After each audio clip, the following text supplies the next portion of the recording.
तो स्टूडेंट्स, मैं सिंह यादव आपका यूट्यूब चैनल पर SSY एकेडमी में आपका स्वागत करता हूं।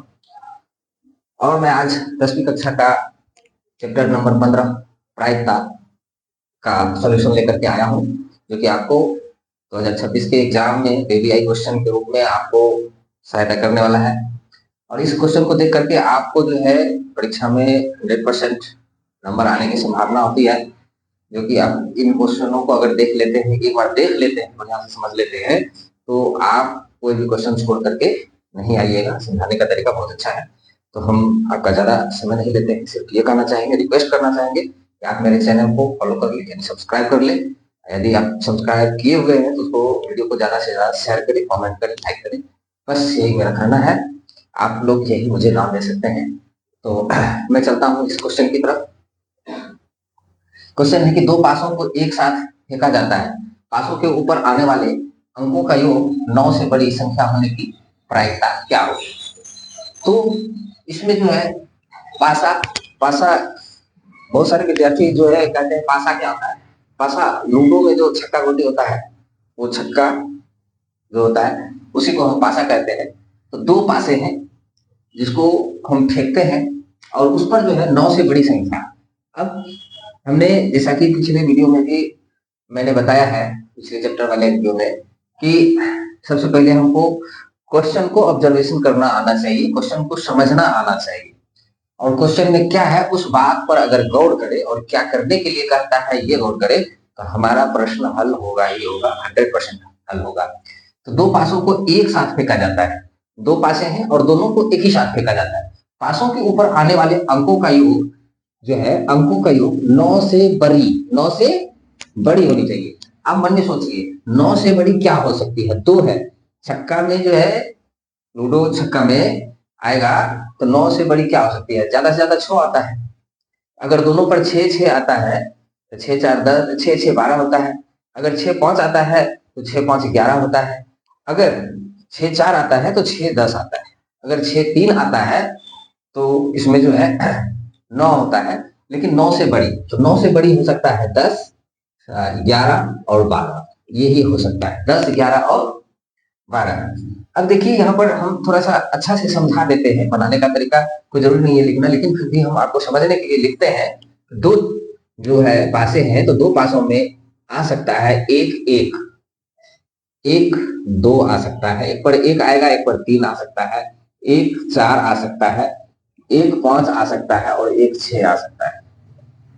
अब देख लीजिए यहाँ अगर इस पर 2 आता है तो 2 1, 2 2, 2 3, 2 4, 2 5, 2 6 आ सकता है।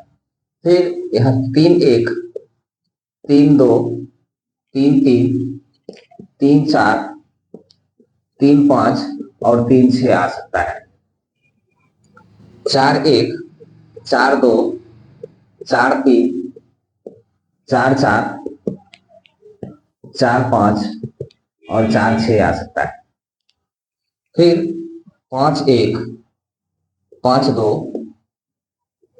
5 3, 5 4, 5 5 और 5 6 आ सकता है। फिर 6 1, 6 2, 6 3, 6 4, 6 5 और 6 6 आ सकता है। अब हम यहाँ समझने की कोशिश करेंगे कि दोनों को जोड़ करके जो है, इस योग में जो है, इस योग में दोनों को जोड़ करके 10 11 या 12 आना चाहिए। तो कहाँ आता है 10 11 12, 9 से बड़ी संख्या हो। जैसे यहाँ तो ये 9 हो जाता है, लेकिन ये हमको नहीं लेना है, ये 10 लेना है, 11 12 कितने बार आता है हमको इसमें गिन लेना है कि ये कितने बार आता है। टोटल घटना जो है 1 2 3 4 5 6, 1 2 3 4 5 6, 6 छके 36, 36 घटनाएं हैं।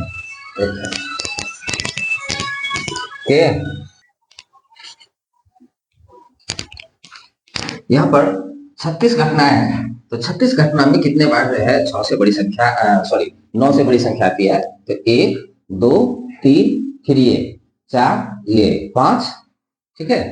फिर यहाँ पर देखते हैं ये 6, और इसी तरह से आता है। ऐसा नहीं है कि ये जो है अलग ढंग से, यहाँ देखिए नीचे वाला लाइन में 1 2 3, इसमें 2 इसमें 1, बस इतना ही घटना होगा। अब इधर सुनिए, अब कोई भी घटना जो है 10 से ज्यादा नहीं आने वाला है। तो कितना है घटनाओं की संख्या कितनी है? 1 2 3 4 5 6, यानी 9 से बड़ी संख्या आने की घटना जो है 6 बार है, और कुल घटना जो है ये है आपको 36 बार, ये टोटल 36 बार। तब हम लिखेंगे 9 से बड़ी संख्या होने की प्रायिकता। 9 से बड़ी संख्या आने की प्रायिकता बराबर, ये कितना है? 6 बार घटना है, 6 बटे टोटल है 36। अगर इसको हम काट देते हैं तो 6 बार में कटता है, अर्थात प्रायिकता जो है ये हो गया 1/6, यही आंसर है। मतलब ये लिखे हैं समझाने के लिए, लिखना कोई जरूरी नहीं है, आप बस ये लिख सकते हैं 9 से बड़ी संख्याओं की घटनाओं की संख्या जो है, घटनाओं की संख्या जो है 6 होनी चाहिए, 6 है, और टोटल जो है 36 है। ये आप सिर्फ लिख करके बता सकते हैं, ये लिखना कोई जरूरी नहीं है, सिर्फ 2 अंक का ये होता है, इसमें ये लिखना कोई जरूरी नहीं है। तो इस तरह से यहाँ से यहाँ तक में आपका आंसर प्राप्त हो जाता है, बहुत ही आसान है। चलते हैं हम अगले प्रश्न की ओर, चलिए देखते हैं। तो एक बक्से में लाल एवं 4 लाल एवं 6 काली गेंद है, बक्से में से एक गेंद यादृच्छा निकाला जाता है, तो इसकी काली गेंद होने की प्रायिकता ज्ञात करें। ठीक है, तो यहाँ पर जो दिया हुआ है, एक बक्सा है जिसमें 4 लाल गेंद है और 6 काली गेंद है, उसमें से एक गेंद यादृच्छा निकाली जाती है। यादृच्छा निकालने का मतलब होता है बिना देखे, यादृच्छा मतलब बिना देखे, अगर आंख बंद करके हम निकालते हैं तो उसमें क्या पता चलता है कि कौन सी गेंद आई, पता है, सब मिला जुला है। तो कौन सा गेंद है, इसको प्राप्त करने के लिए अगर लाल गेंद निकलती है तो 4 बार निकल सकता है, क्योंकि 4 ही लाल गेंद है, तो 4 से ज्यादा बार तो लाल निकल नहीं सकता। अगर काली गेंद की बात करें तो काली गेंद जो है 6 बार ही निकल सकता है, क्योंकि 6 ही काली गेंदें हैं। अब यहाँ पर जो है इसकी प्रायिकता क्या हो सकती है, तो हम जैसे कि कहे कि 6 बार ही निकल सकता है, लेकिन कुल गेंद जो है, हम 6 काली गेंद को निकालने का प्रयास हम कितने बार कर सकते हैं, तो हम प्रयास कर सकते हैं, मान लेते हैं कि 4 बार अगर निकालते हैं, एक बार लाल निकला, एक बार काला निकला, एक बार लाल निकला, तो इस तरह से हमको 10 बार प्रयास करना पड़ेगा। जैसे 6 और 4, तो हम लिख लेते हैं लाल गेंदों की संख्या बराबर 4, काली गेंदों की संख्या बराबर 6, अर्थात कुल जो है, कुल कितना हो जाता है, 6 और 4 10, कुल गेंदें 10 है। अब यहां पर हमको कहा जा रहा है कि काली गेंद होने की संभावना क्या है, तो हम लिखेंगे काले गेंद होने की प्रायिकता बराबर हम लिखेंगे काली गेंदों की संख्या बटे कुल गेंदों की संख्या। यहाँ काले गेंदों की संख्या है 6 और कुल गेंदों की संख्या है 10, तो इसको हम काटेंगे, 2 तिहाई 6 और 2 बचे 10, तो हम क्या लिख सकते हैं 3/5, 5 से अगर काटते हैं तो आ जाता है 5 छके 23, यानी 0.6। तो यह देख सकते हैं प्रायिकता हमारा निकल गया है 0.6। और इसमें एक बात का ध्यान रखना है कि प्रायिकता जब भी आएगा तो 1 से कम ही आएगा। 1 से कम आने का कारण है ऊपर में छोटा होगा और नीचे में बड़ा होगा, यानी अंश छोटा और हर बड़ा ही होगा हमेशा, किसी भी परिस्थिति में, चाहे काली गेंद होने की प्रायिकता पूछी जाए, काली गेंद नहीं होने की प्रायिकता पूछी जाए, या कुछ भी, लेकिन प्रायिकता जो है वो 1 से कम ही होता है, यानी 0 कुछ ही आएगा। तो ये बात का ध्यान रखना है। चलते हैं हम अगले प्रश्न की ओर, चलिए देखते हैं। तो इसमें है 3 सिक्कों को एक बार उछाला जाता है, तीन शीर्ष आने की प्रायिकता ज्ञात करें। तीन सिक्कों को एक ही बार उछाला जाता है। तीन सिक्के हैं, तीन सिक्के हैं जिन्हें एक ही बार उछाला जाता है। अब तीनों को जब उछालेंगे, मान लीजिए 1 रुपए के सिक्के हैं, 1 रुपए के सिक्के हैं, तो तीनों को जब उछालेंगे एक ही साथ, तो हो सकता है कोनो पर टेल आए, कोनो पर हेड, कोनो पर फिर टेल आ जाए, या हो सकता है तो वो हम देख लेते हैं क्या क्या आ सकता है। तो आ सकता है हेड, हेड, हेड, मतलब हेड को हम शीर्ष कहते हैं, टेल को जो है हम पूंछ कहते हैं।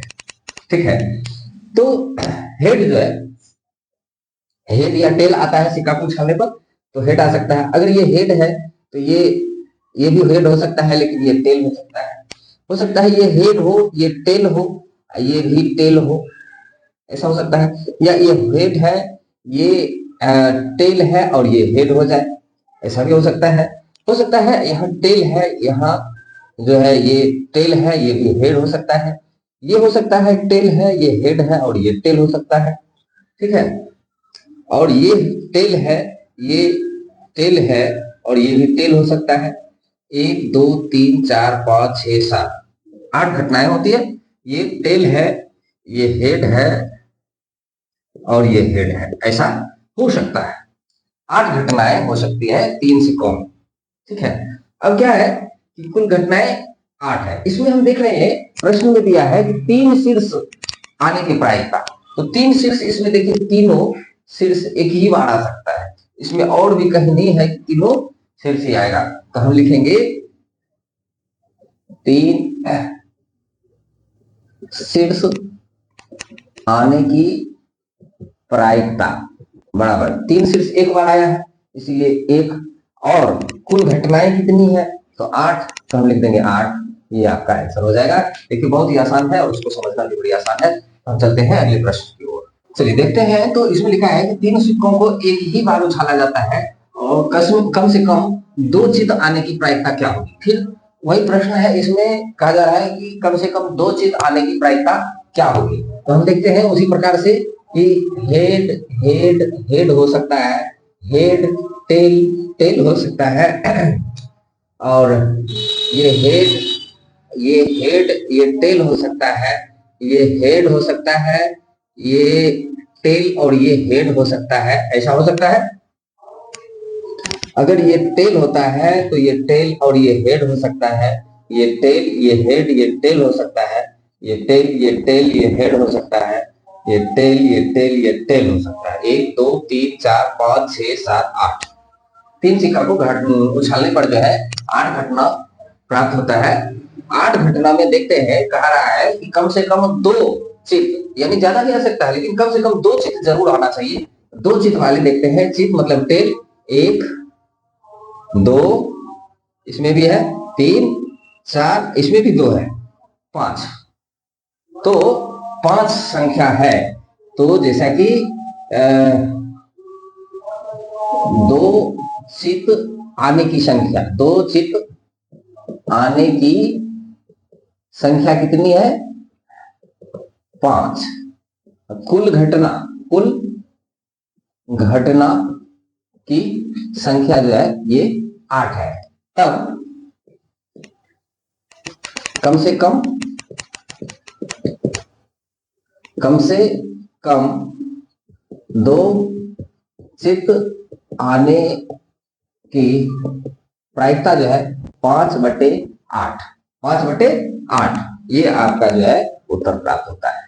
ठीक है, तो इस तरह से आप देख रहे हैं ये भी कितना आसान है, मतलब प्रायिकता तो बिल्कुल आसान है। आप इस तरह से इसको बना सकते हैं। हम चलते हैं अगले प्रश्न की ओर।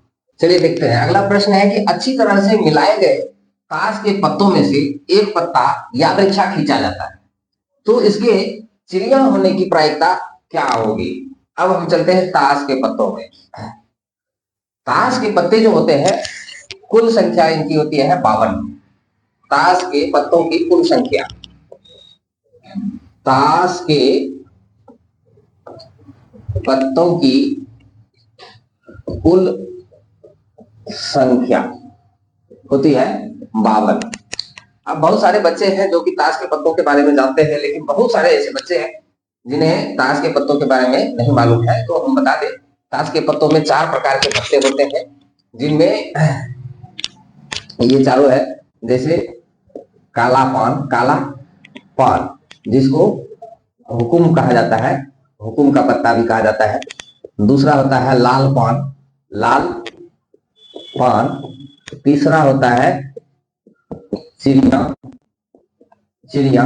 और चौथा होता है ईंट का पत्ता। जिसे ईंट का पत्ता जो है हम अपने देसी भाषा में कई प्रकार से जानते हैं। ईंट को हम चौठी भी बोलते हैं, ठिकरी भी बोलते हैं। बहुत अलग अलग जगहों पर अलग अलग नाम से जाना जाता है, लेकिन ये वास्तविक नाम इनका जो है ईंट का पत्ता है। तो इस तरह से 4 है और चारों की संख्या बराबर बराबर होती है। तो 52 में 4 से भाग दीजिए, यानी कुल संख्या जो है ये भी 13, ये भी 13, ये भी 13 और ये भी 13, 13 चौके 52 होता है। तो इस तरह से जो है आप देख सकते हैं ये 13 की मात्रा में होती है। तो आप जैसे कि यहाँ पूछा जा रहा है कि चिड़िया होने की प्रायिकता क्या है, तो चिड़िया के पत्ता होने की संख्या कितनी है? चिड़िया के पत्तों की संख्या जो है ये 13 है। तब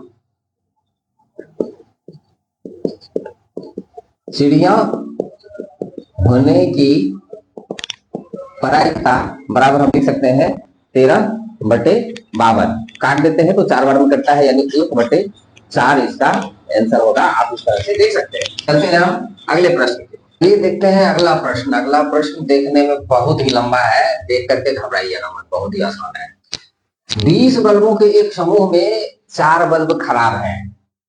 इस समूह में से एक बल्ब यादृच्छा निकाला जाता है। इसकी क्या प्रायिकता है कि बल्ब खराब होगा? और दूसरी बात है, फिर इसमें 2 खंड बनाया गया है। मान लीजिए बल्ब खराब नहीं है, जो उसमें निकाला गया था बल्ब यादृच्छा, वो बल्ब खराब नहीं है और ना ही इसे दोबारा बल्बों के साथ मिलाया जाता है, उसको हटा के अलग रख दिया जाता है।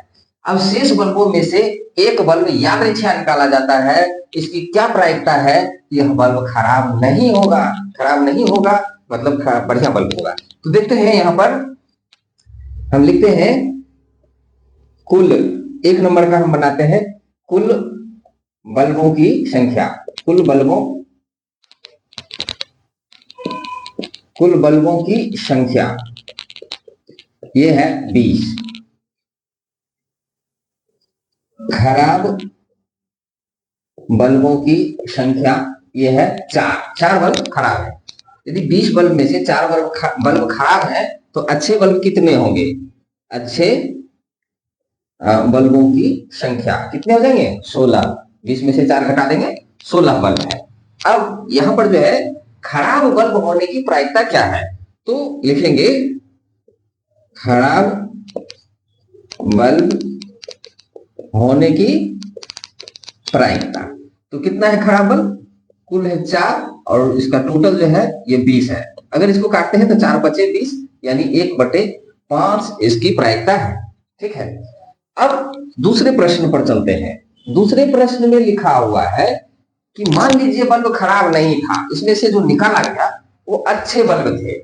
मान लीजिए कि बल्ब खराब नहीं है और ना ही इसे दोबारा बल्बों के साथ मिलाया जाता है, तब यहाँ कुल बल्ब कितने बच जाएंगे? कुल बल्ब जो है 19 ही बचेंगे, क्योंकि एक बल्ब जो है निकाल लिया गया है और वो अलग रख दिया गया है, उसके साथ नहीं मिलाया गया है और वो भी अच्छे बल्ब थे। तब यहाँ पर खराब बल्ब तो निकले नहीं, तो 4 के 4 रखे हुए हैं, ये 4 है। तो अच्छे बल्ब कितने हो जाएंगे? अच्छे बल्ब जो है यहाँ 15 बचे हैं। ठीक है, यहाँ 16 थे, एक अच्छे बल्ब निकाल लिए गए, तो अब बचे हैं 15। तब यहाँ देखा जाए, कहा जा रहा है इसकी क्या प्रायिकता है कि बल्ब खराब नहीं है।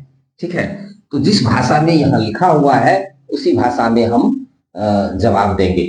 तो लिखा है बल्ब खराब नहीं है, तो बल्ब खराब नहीं होने की प्रायिकता,